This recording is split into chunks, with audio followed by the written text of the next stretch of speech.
Every single Minecraft player has at some point gazed upon their world and wondered, what if? What if?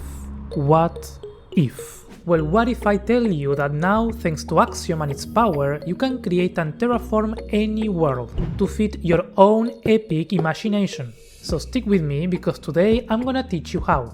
The goal of this video is to walk you through the step-by-step process to create, transform and terraform custom biomes and worlds that look visually captivating but that also make the most out of the survival gameplay that we are used to within the regular Minecraft. We will begin with world preparation, continue with a bit of planning, carve out some oceans and walk our way through different terraforming and painting techniques to arrive at unique looking biomes. So without further ado, let's get started.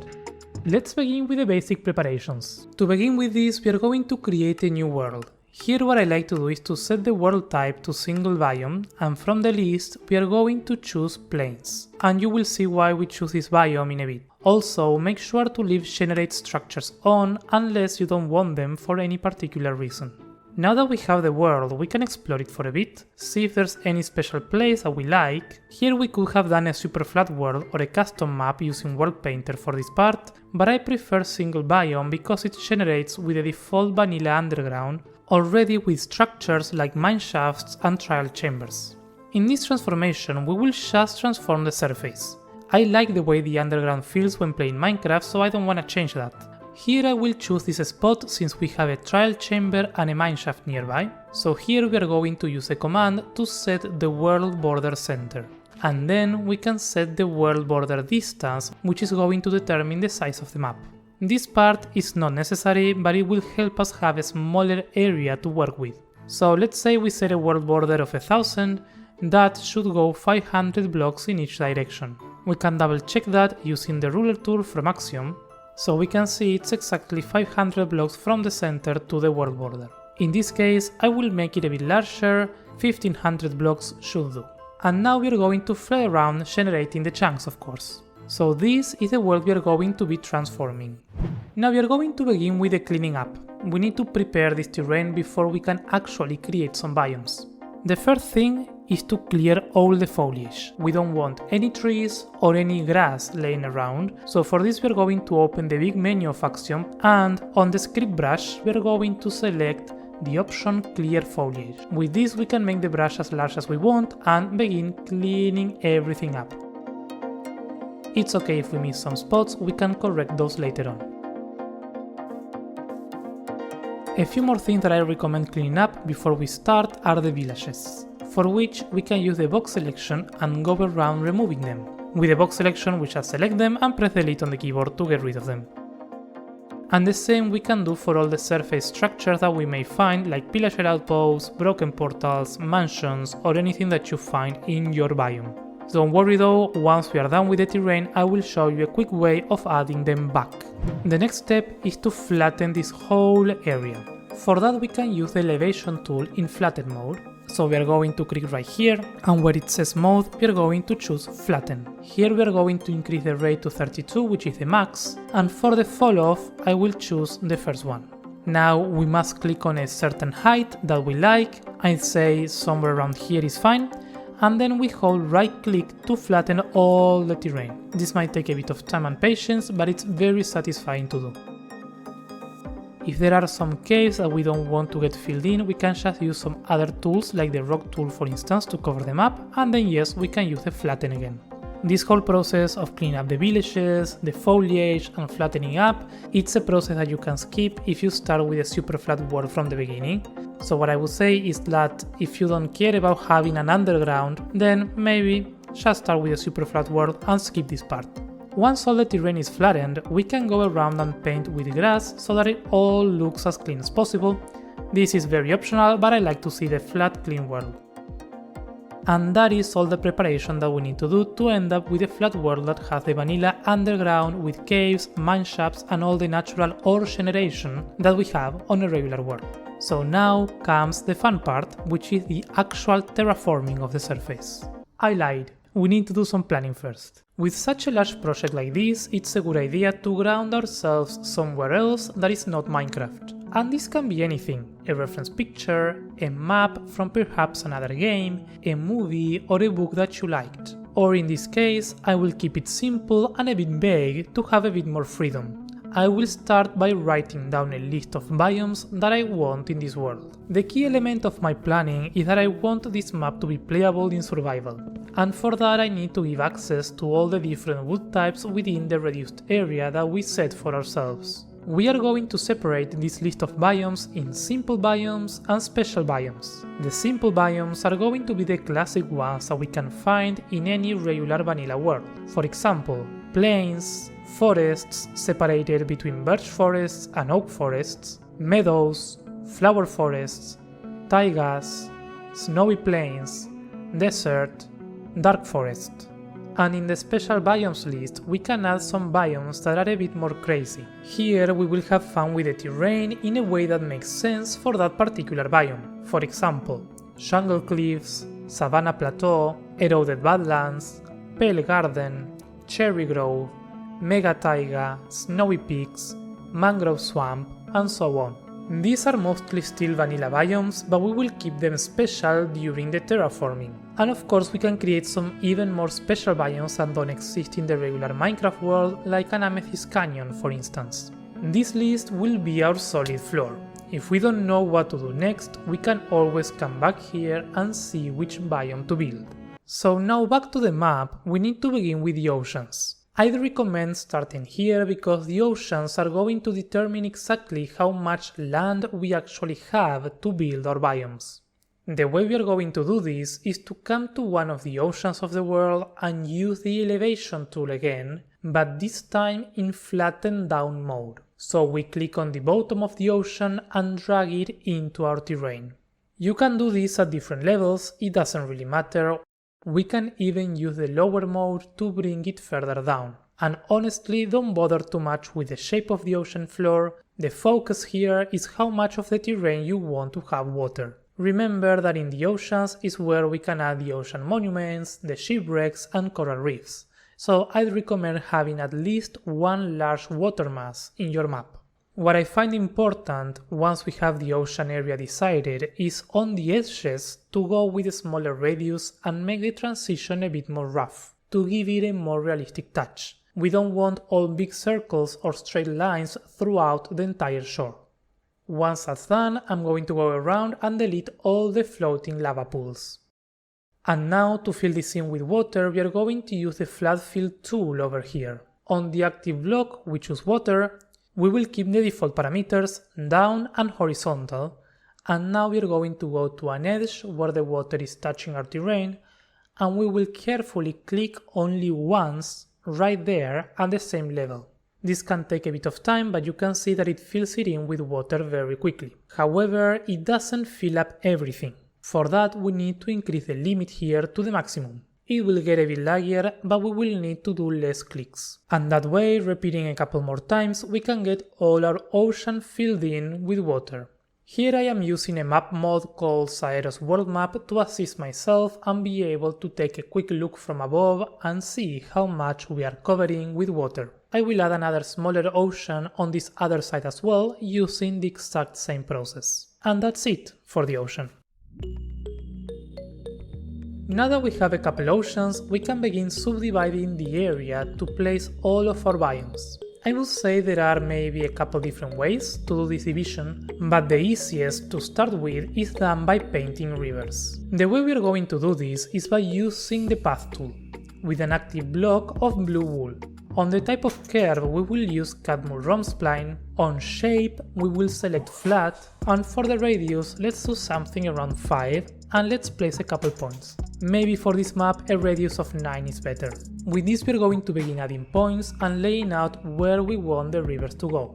Remember, here we are still in the planning stage. These locations or shapes are not final, so just have fun with it.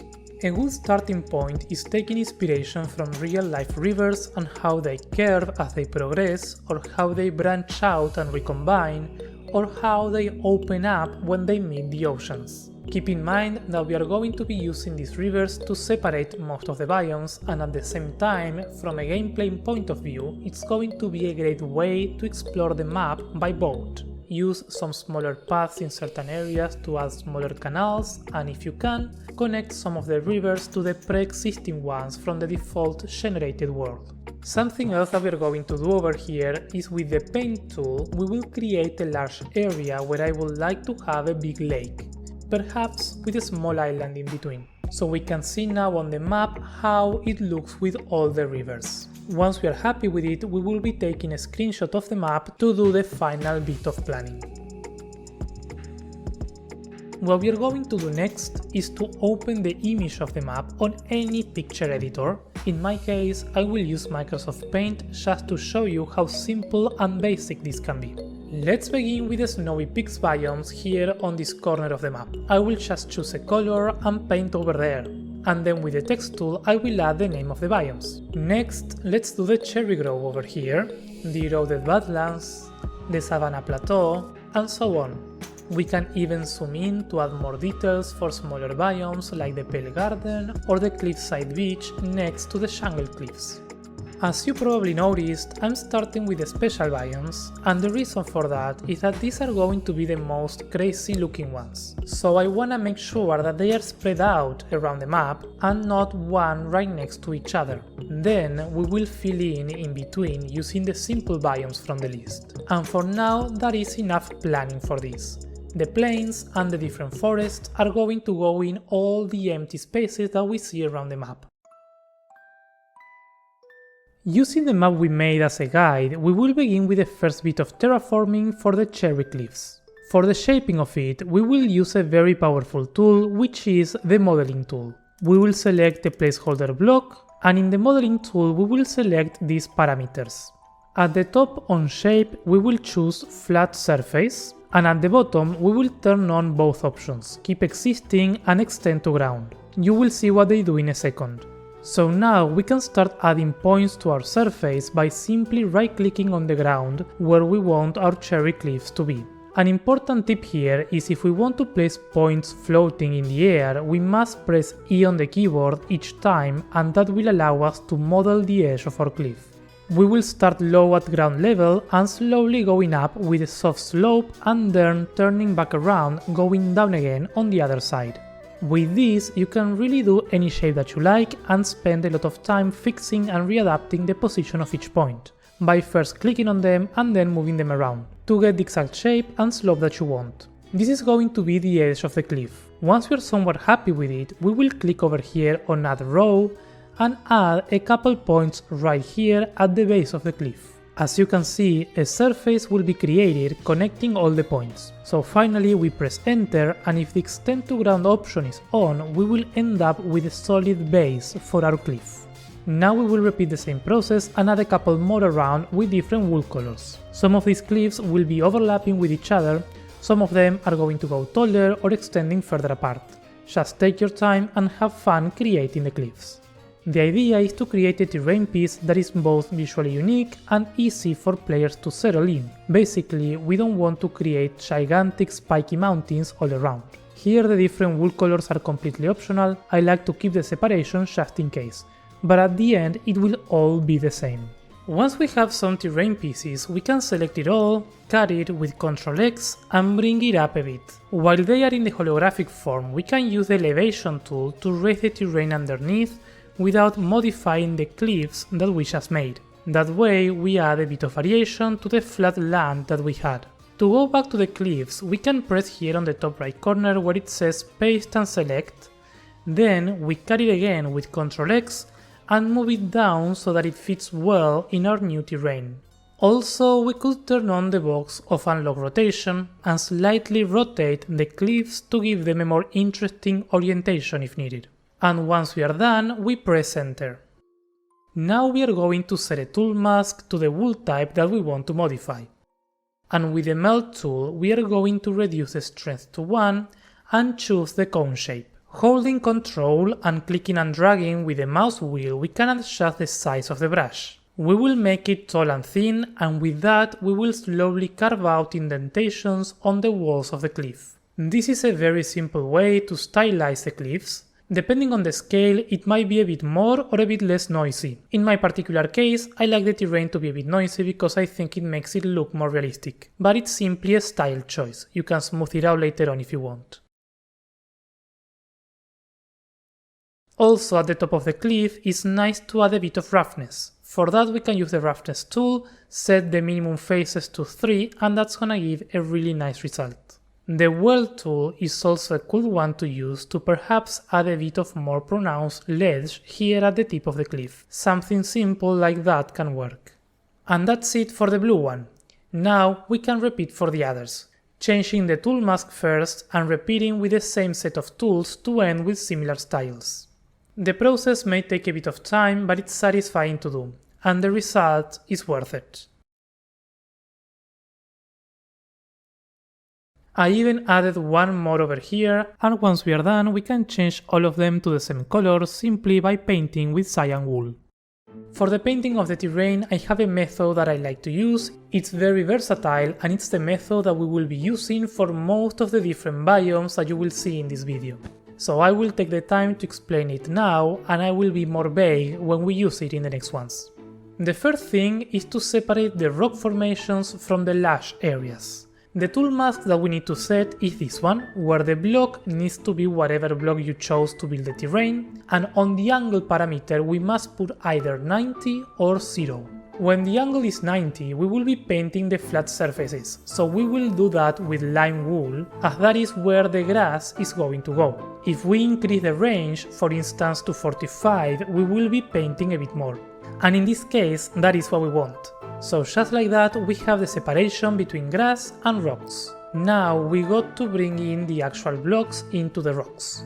The most important step is to decide on a palette. Normally I would suggest that you think of blocks as colors instead of what they are. But for this particular project I want the terrain to be made out of blocks that make sense. And what I mean by that is, if you are playing a survival, you would expect to find rock materials like stone or tuff on a cliff, and not a wood material like oak or birch. So we will stick to a limited palette like this one, going from calcite all the way to tuff. Once we have the palette decided, we must apply it to the cyan wool. First of all, we are going to select it, and here something important is to only select the surface, and we will see why later on. With the surface selected, we will go to Operations and here choose Auto Shade. We will select Custom Palette, and here we will grab the blocks going from black wool to grey wool to light grey wool and finally white wool. This will create shadows and highlights on our cliffs as if the sun was hitting it from a certain angle that we can choose. So play around with the parameters a little bit, add a couple custom positions for the sun if you want, and then click Auto Shade. Take a look at it, if you like it, keep it, if not, you can always do it again with different values or positions. Keep in mind though that the highlights and shadows are very strong in this stage, because we are going from full white to full black. Once we use the actual blocks, there's not going to be that much contrast. This works for me, highlighting the edges and placing shadows on the cavities. The final step is to set a tool mask to white wool, and with the noise painter we are going to paint those with the brightest extreme of our palette. In our case, calcite, diorite and a bit of andesite. Then we move on to the light grey on the tool mask, and on the noise painter we keep all the same parameters, but we change the blocks to include more of the grey blocks, going from andesite to gravel and stone, so we end up with something like this. Then we do it for the grey wool, going all the way from stone to tuff.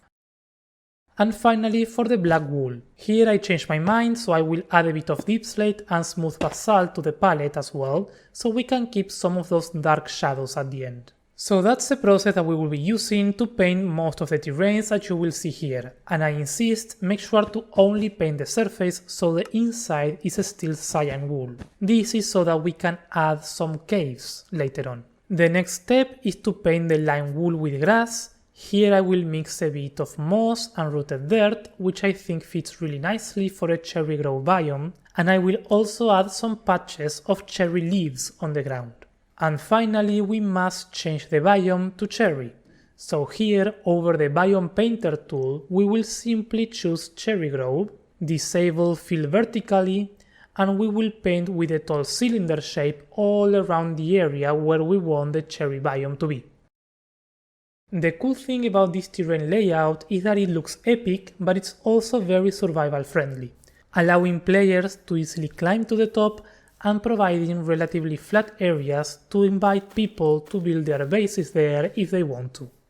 The biome is starting to come together with the shape of the terrain, but we are missing all the trees, the grass, and the flowers that characterizes the cherry grove. As usual with Axiom, there are multiple ways of achieving that. The way that I like to do it is with the noise painter. We can choose some wool colors that we haven't used before, and the noise pattern that we will select is the splatter. Then we will do a tool mask as follows: block equal air, and below equal grass, or below equal moss, or below equal rooted dirt. That way the noise painter is going to paint only on those air blocks that have either grass, moss, or dirt right below. So now you can see that it will create clusters of magenta wool that are very easy to spot, so we can easily see if it's too much or too little. In this case, I think it's too much, so we will reduce the scale and the percentages and try again. I think that works. We can always add a couple more in other areas where it may be missing. This is roughly where we want the cherry trees. If we were to do this directly with the trees, we would end up with clusters of trees all together in areas like this one. So let's disable this mask and do a new one of block equal magenta wool. We will choose air on the noise painter, use the white noise pattern, and that way we will reduce the amount randomly, so that the trees are more spread out within those clusters. Once we are happy with it, we can just paint and replace all the magenta wool with cherry saplings, and here I will also add a bit of grass. If we want them to grow fast, we can do the following command in chat: /gamerule random tick speed 3000. And that way we can see the cherry forest coming together with a bunch of trees and also a lot of empty space in between them, which I think is really nice. Then of course we can run the command again, random tick speed, and set it to 3 to bring it back to normal again. Some trees may not grow, so we can just clean them up afterwards by painting with air. We have the trees now, but it's still looking very empty. So the final thing that we are missing on this biome is the pink petals, the tall grass, and the short grass. Maybe even the new bush, and if you wanna add some other flowers, you can also do that. We are going to start by bringing back the first tool mask that we used for the trees.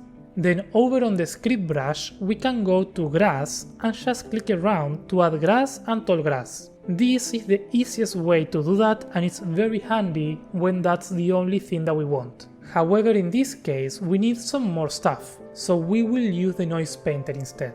So here we will set some percentages depending on what they are. The pink will represent the pink petals, and I want a lot of those. The green will be the grass, so that also needs to be quite abundant. The magenta and orange will be the flowers, and I don't want too many of them, I want them to be rare. So let's choose a splatter noise pattern, and now we just paint and take a look to see if we like it. In this case I think it's a bit too much, so let's reduce the grass and divide it in half so it can appear twice. Once we are happy, we will mask one by one all the wool colors.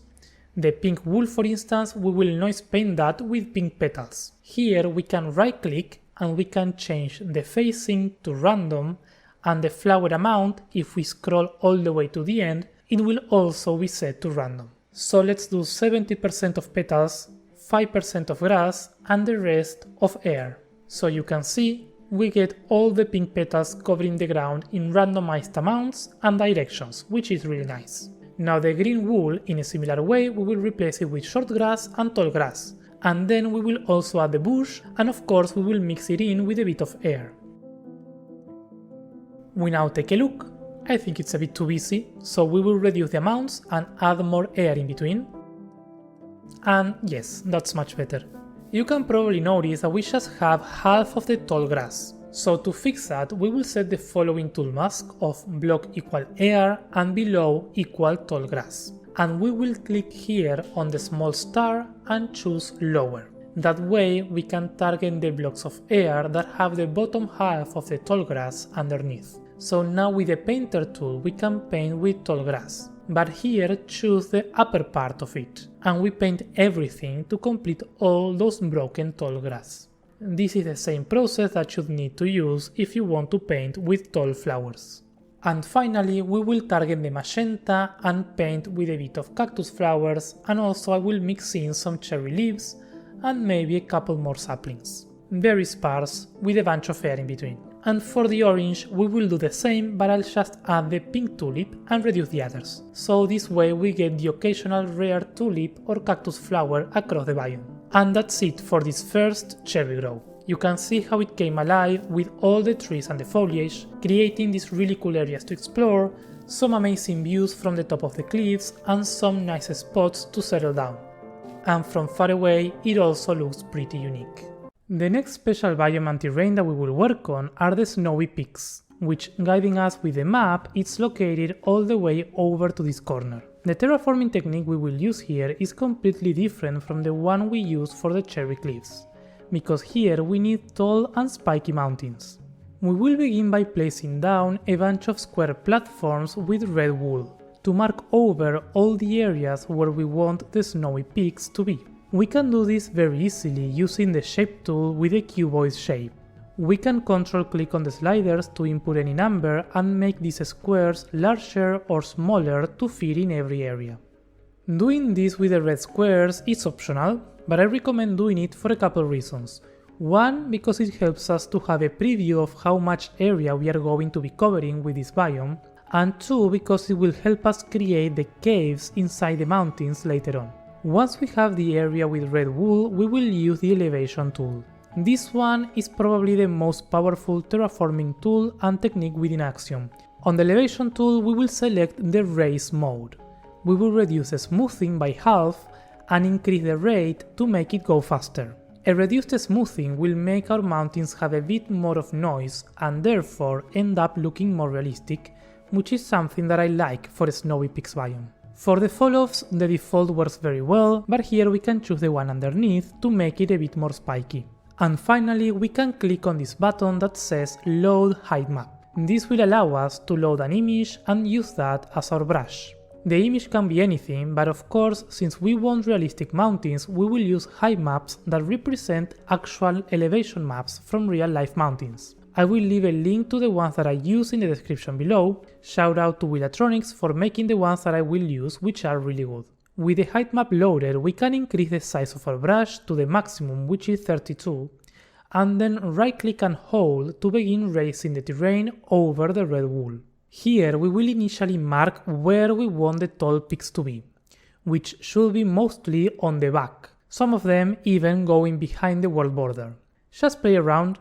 These are not definitive, but it gives us an idea of the layout we will end up having. Once that's done, we will increase the radius to go over the maximum by control clicking on the slider and inputting any number, for instance 64. And with that larger brush, now we will go around raising all of the terrain around the spikes. The larger the radius, the more accurate it's going to be with the height map that we use. Now, if in this step it gets too noisy, we can go around with the smooth tool and smooth down those areas where it's getting to look weird. So far it's looking good, but I want it to be way more dramatic. It's one of the special biomes after all. So we are going to go back to the elevation tool, and in the modes we are going to choose flatten down. And using this mode we can click at certain levels and bring down the peaks of the mountains to that specific level. Basically here I'm getting rid of the peaks that I don't like, and we can also use this to add some terraces.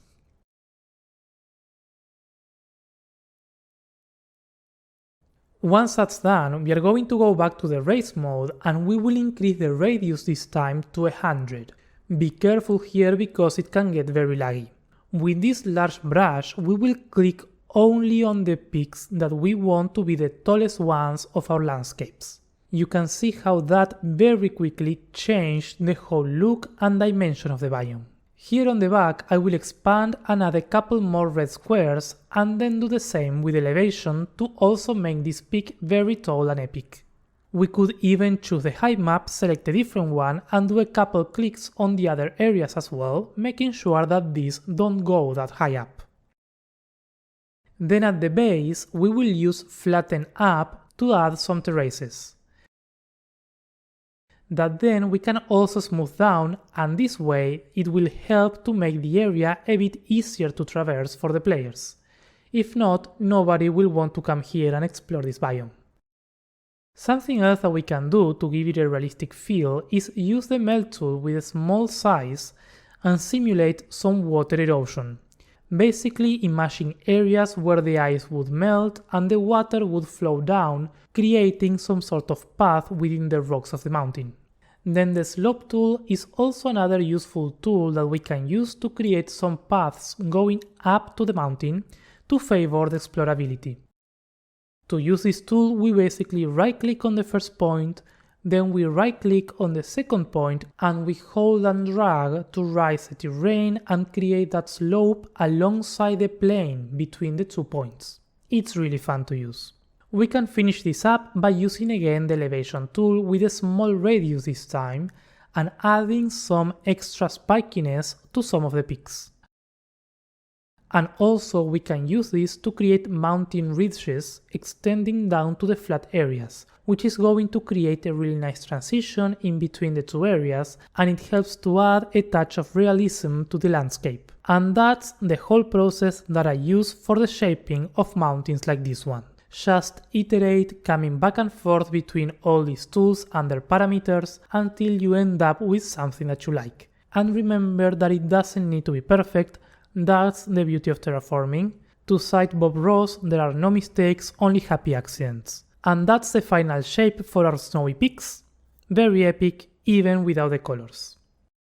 To begin with the painting, we will use an angle tool mask, very similar to what we did for the cherry cliffs to separate flat areas from vertical areas. In this case, we will paint the flat areas with white wool to represent where the snow will be accumulated in this biome. As a side note, here on the edges where we have left the platform floating, we can quickly fix it by melting it down and then smoothing around with the pre-existing terrain until it looks natural. And if it still has some floating areas, we can use the rock tool to easily fill in those gaps. Coming back to the painting, we will choose a gradient for our mountains. In this biome, we want the rocks to look darker, so our darkest block is going to be blackstone.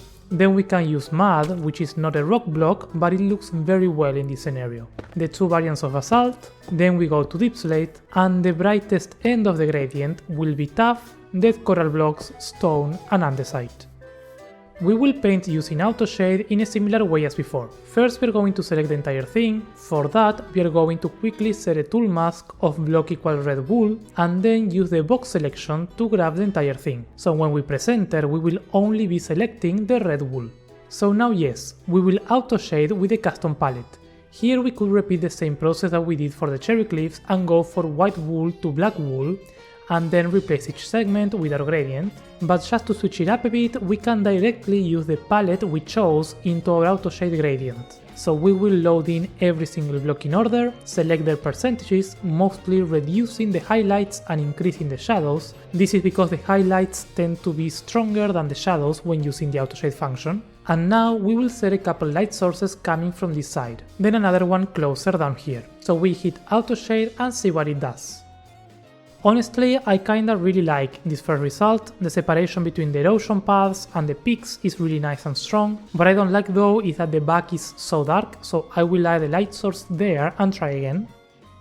That is so much better. I think it's still maybe too bright, so let's try one more time reducing the intensity of the first light to 0, that way we get rid of it without losing the position, and we can place a new one of intensity 0.8 more to the side. And honestly, that's almost perfect. I will now go and by hand accentuate the shadows on the erosion paths and also add a couple highlights on some of the peaks. Just a bit of manual painting can really make a huge difference. Now that it's painted, we must add the snow. And here we can use two different methods or even combine them. The first method is using the angle tool mask again to target flat areas. We will grab the freehand select tool, and this way we can quickly select all these areas from our mountains where we want the snow to accumulate. Now we are going to go to Select, Expand, and we will click on Expand once, which will make our selection slightly larger. Then we go to Operations, Smooth Snow, which, as the name suggests, is going to add a smooth layer of snow across all the areas that we have selected, which creates a really nice snowy field across our mountain peaks. Then, if you want certain particular areas to have snow, we can just select them manually and do smooth snow again. Just play around with it. The second method is using the Fluid Ball tool. Here on the Fluid type, we can select snow. I don't exactly understand how this tool works, but in general, bringing down the quality and the flow length, I tend to find better results to create snow piles coming down from the mountain, for which we just need to click on the spot where we want the snow flow to begin, wait for a bit for it to process, and we can see what it does. Many times it's just going to be too much, so we can undo and retry again with maybe a smaller radius or by clicking on a different spot. For me, it mostly works on the ladders of the mountains. We can try higher up as well, then undo it and redo it to see the difference, and honestly I think I like it, so let's keep it. Once that's done, we must paint the white wool that we had at the base, and we need that to be snow as well. First I'm going to clean the edges a bit so they are no longer squares. And now with the noise painter we will quickly change the white wool to a combination of mostly snow blocks and patches of powder snow, and a bit of calcite as well. The powder snow will make this biome just a bit more dangerous to traverse. And finally we will add a final touch by manually painting the peaks with a bit of snow, because after all the biome is called Snowy Peaks, so we need to have the peaks turn to snow. And there we go. That's it for the Snowy Peaks. I think we managed to arrive at a good combination and balance between something that looks epic, that can be explored by players, and that looks semi-realistic. Up next we are gonna tackle a simple biome, the Snowy Plains, which makes sense to have as a continuation of the Snowy Peaks. Now to create these plains we can't have just this perfect flat area, so we are going to use the elevation tool again in race mode with mostly the default parameters. We are going to softly go around creating some small slopes. We can make them a bit taller as they get closer to the mountains to smooth the transition between biomes. But as we go further apart, we can use the flatten up mode to keep the elevation limited to a certain value and make it more soft and flat. Flatten down is also a good one that we can use here to bring down some of the shapes we created before. This is a very simple process, just don't put that much thought into it. Once we are done with that, we can use the roughen tool with 3 min faces to bring in that square Minecrafty feel to our terrain. We can use the rock tool to add some rocks closer to the mountains, which is always a nice simple addition. They are not the best rocks I've done, but they will help to add a bit of variation without going too crazy. So that's going to be the shape for this biome. You can see that it's still relatively flat, but it has that variation that makes it feel more like a regular Minecraft terrain. Now we are going to paint the dirt and grass with a cylinder shaped brush, so we can paint a couple layers down into the terrain. We will create a mix with a noise painter of mostly diorite, snow and a bit of dirt and green wool, which will be a placeholder for grass. And then we paint all across where we want the snowy plains to be.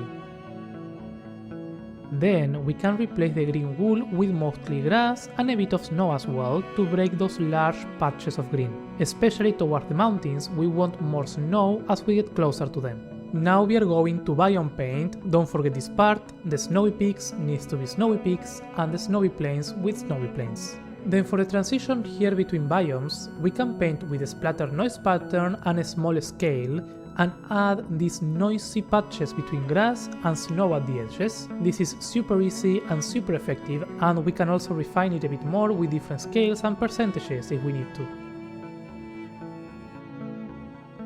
Next, we are going to add a bit of powder snow. For that, I will use orange wool so that I can visualize where exactly the patches are gonna go. so we can make sure that we don't have crazy amounts of it. And once we're happy with the patches, we just replace it with powder snow.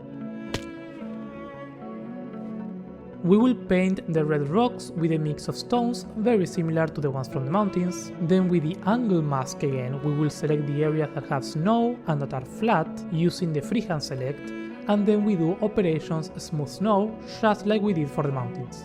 This will again very quickly create a really cool and smooth looking snowy plains with grass patches all around. And as a final touch, I will just add some foliage to the grassy areas. For this, I will be using the script brush tool as we don't need anything crazy, and then maybe a bit of noise painter to replace the grass with a bit of air and some lily of the valley flowers. So that's it for the snowy plains biome. You can see now how the two biomes work very well together.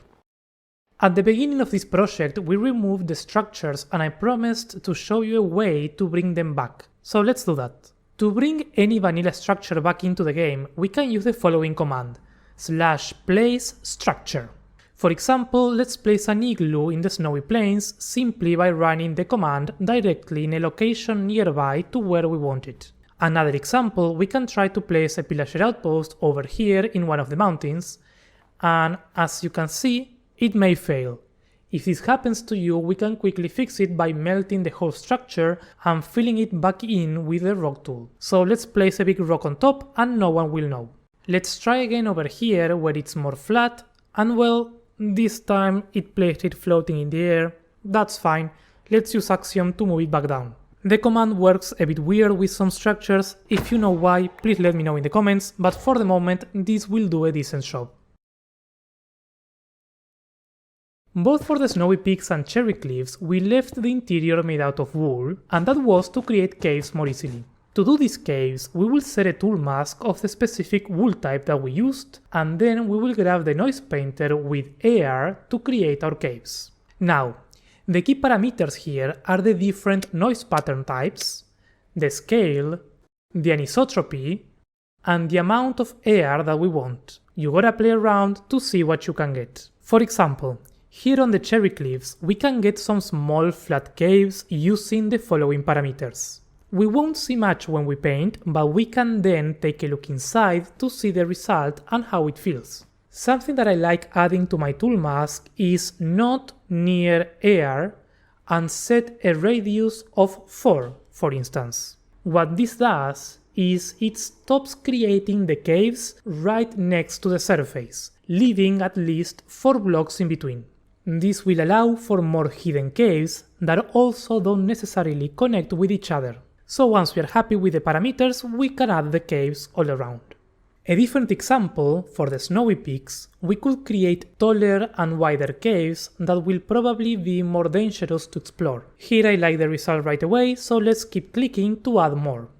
We can even change the parameters as we go further down, or when we move to another of the mountain peaks. Of course, we don't want these caves to be made out of wool, so the last step will be to paint them. And here we will yet again use the noise painter. This time we will target red wool and paint it with a combination of mostly rock materials as we see outside, but of course we want these caves to be worth exploring, so we will mix in some small percentages of ore materials. Taking some inspiration from the vanilla world generation, I will have these mountains be abundant in iron ore.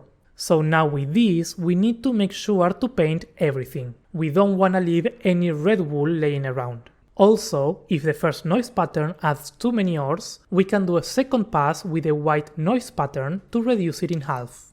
Then we can do something similar for the cherry cliff caves. In this one, I will make them more lush by adding some moss and grass on top. And that way, we can create some very simple yet different caves that are worth exploring inside our custom biomes.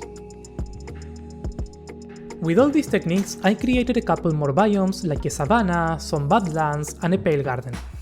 These are some quickly done biomes to show you some different examples of use cases for the same tools and techniques.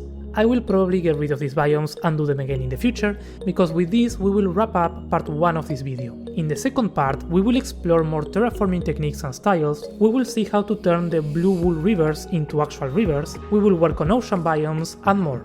I wasn't gonna split it in two, but it's already too long of a video and I don't wanna rush it. So leave a like and subscribe if you don't wanna miss part 2, and if you have any biome suggestions, please put them in the comments below. I will also be giving a live terraforming class shortly after this video comes out, with a Q&A section so we can tailor it more to your specific needs and projects. The date and time will be posted in the Discord server, the link is below, and the VOD will remain on the channel for anyone that misses it. Thank you so much for watching, this has been Calven and I will see you in the next one. Bye bye.